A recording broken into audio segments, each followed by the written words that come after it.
Welcome back to Flint Creek Transport. In a minute, I'll tell you about the stresses and the headaches of being a small business owner.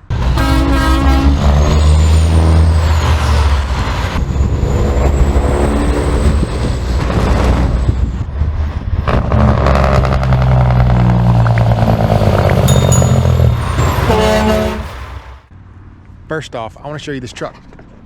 This is truck number 143. Remember I was telling you a truck that's going to go south to Pennsylvania to get painted. This truck is it. I think it might one of the last videos I showed you guys. So we're stripping it down. It's getting a brand new hood. It is also getting a complete new color, canyon blue. Looks like another truck's rolling in. The goal is to repaint this frame. They're going to take the tanks off. Up underneath the sleeper, they're going to start and paint this whole thing. So in the front of these trucks, the frames don't look that bad. It's more so just the back end that gets hammered. We're gonna put a few more lights in the back, which that's not a big deal, and get this truck looking good again. So when we get it back, I'll show you guys what it looks like. All right, and look at this corrosion and rust on this frame. Let's see if I can give you guys a little look.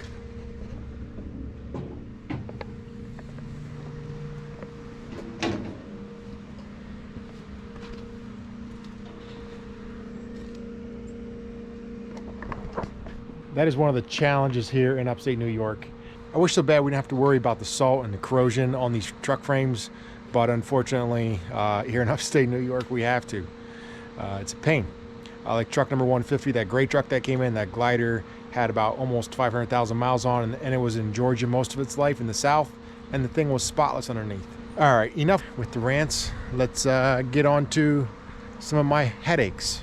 All right guys, here goes. There is two things that have been on my mind the last little bit. One in particular in the last week, but we'll get onto that one a little bit later. The first one here is trucks.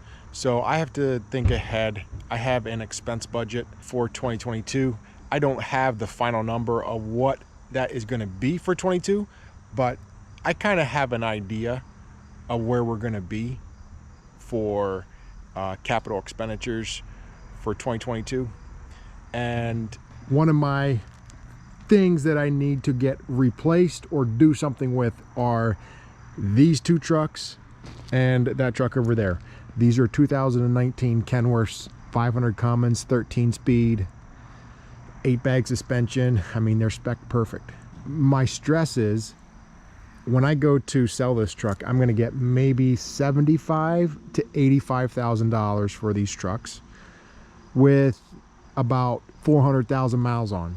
So whether it's a day cab, whether it's a sleeper, we're going to be right in that range. So $75,000 to $85,000. When I go to replace this truck, the truck that I want to replace this with, basically the same thing, maybe just a tad longer frame and a little bit different suspension, I think. I'm looking at about $200,000 till I get the wet line and everything on it. I'm going to be probably a tick over $200,000.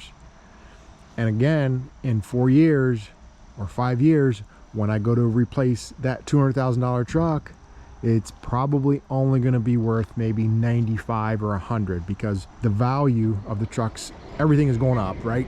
I'm going to take $100,000 hit at least. On these trucks, it's almost $100,000 hit. That one, these two. So I got about $300,000 in depreciation.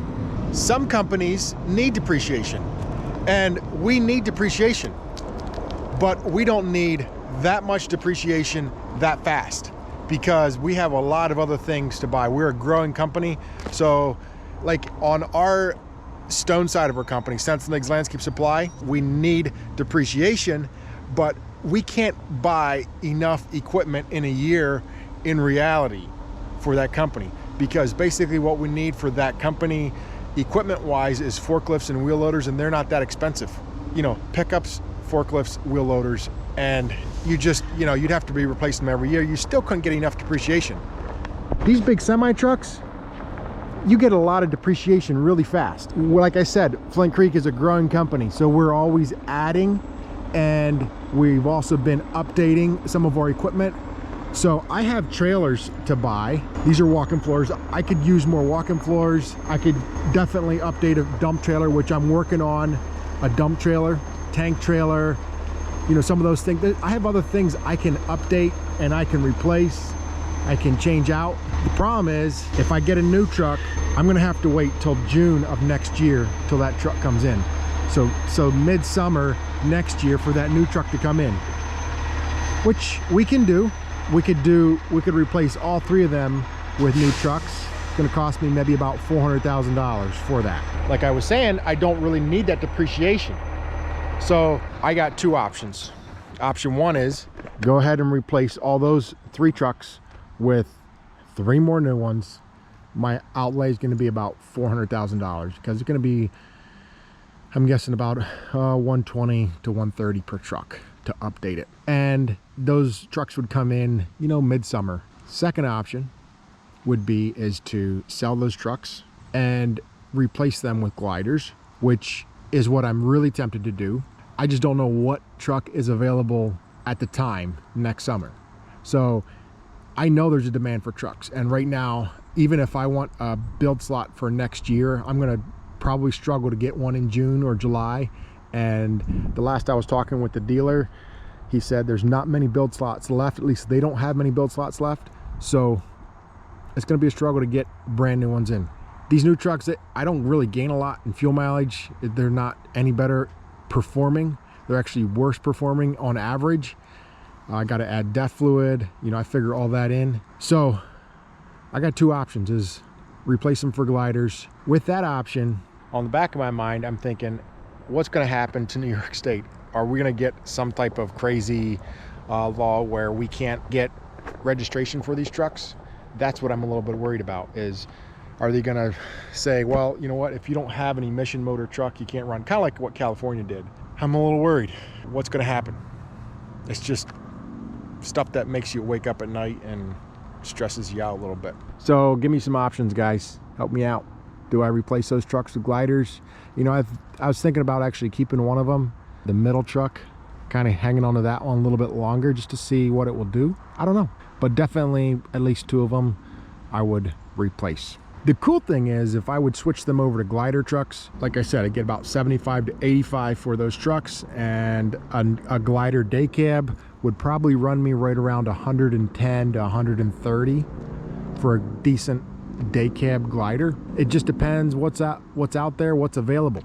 That's the main thing. The sad part is, those trucks, the frame, the rest of that truck is still good. It's got disc brakes. They're great trucks overall. They're getting a little bit rusty in the back because the paint is not good on those newer trucks, but otherwise they're still good running trucks. They don't require a lot of maintenance other than the motors, or just emission motors. So definitely a little point of stress of what I do.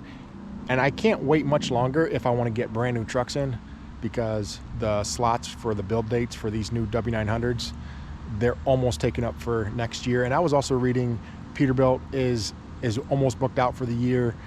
International, a bunch of these other trucks, they're all getting booked out for the year. And I think next year, with the chip shortage and all that, it's just going to be really hard to get trucks. And I think the price of used could possibly even go up more. I don't know. And maybe I'll get more for these 2019s than what I think. New trucks scare me a little bit because of the emission systems on them. I don't think they've gotten much better. So I was speaking with the guys from Wegmans up at a safety meeting, and I'll show you that safety meeting in a minute. But I was speaking with some of those guys up there. I said, how's the emission trucks been for you guys? He said, actually very little issue. They have all day cabs. They don't get off asphalt, but he said there's some things that they do is they have a Webasto heater in all their day cabs. So very little idle time. They slip seat, so those trucks are running almost all the time. And as soon as there is a problem, they go back to the dealer with you know, the issue or whatever it is. They don't actually service their own trucks.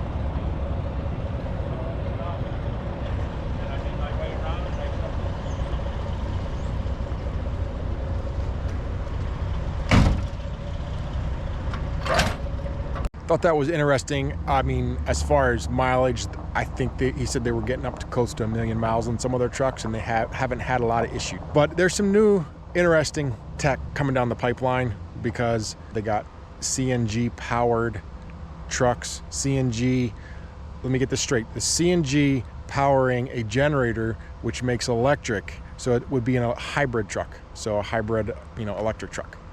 And then there's also straight electric trucks. So those are some of the things coming down the pipeline. I think they're going to be, Cummins is really working on them, so we'll see what happens. I know I'm kind of jumping all around here, guys. But that's like some of my stress that I've been having the last couple days, or I should say the last couple weeks, what to do with these trucks. Because if I wait till the spring and try to get a truck in, it's not going to, like a brand new truck, is not going to happen. I'm going to have to wait 6 to 8 months at least. If I don't act soon, it's probably going to be more like a year till I get a brand new truck in, or I just take the gamble and find a glider, find some used gliders.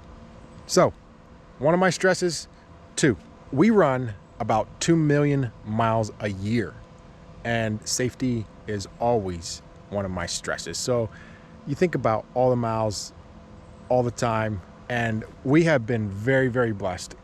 So far, no major accidents, and I thank the Lord for that. That is, I wake up every morning, I pray for these guys, pray for safety. You just never know what can happen, and especially, in this day and age, a lot of times it's the four-wheeler's fault. It's the car's fault. So safety is always a priority, and we've been blessed. I want to credit some of that to TANI, Trucking Association of New York. If you guys are in New York, any of you carriers are in New York, definitely check out TANI, T-A-N-Y. Again, Trucking Association of New York, great organization. They just help trucking companies here in New York. They help lobby for them, just working with the government on certain things. Through COVID, we were actually able to still register trucks even though DMV was shut down. They had some avenues where we could do that.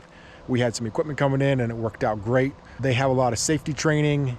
They hold different training sessions throughout New York State, different regions they have, and they're very informative.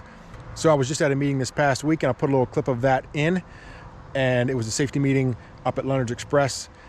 They did a great job. Guys, what this was a safety meeting, basically a full truck inspection. They had DOT officers here, actually from FMCSA, going through, giving us a inspection. It was actually here locally at Leonard's Express. I am here at their facility, beautiful facility. For those of you that are in New York State, you definitely need to check out TANI, T-A-N-Y, and I'll drop a website in the description. So they have a lot of good information, safety meetings, different meetings throughout the year that you can attend, and great knowledge, a lot of good things for you to learn. And it's basically a support group that if you got questions on things, you can ask them. So I'll drop a link for them in the description. They went through a complete pre-trip of a truck, and they had DOT officers there where we could ask questions, kind of learn what they're working on, new things coming down the pipeline. I mean, it was very interesting, very informative. Definitely check out TANI, especially if you're a trucking company here in upstate New York. Safety and trucks going down the road without issues is priority. And like the DOT officers mentioned up there, if there is an accident, they're going to be coming after you. You're more than likely going to get sued. People want money. They're money hungry. They're sue happy, whatever it is. So you got to be careful. You got to have your bases covered. If your truck is not in tip-top shape, be careful. So make sure you get your rig.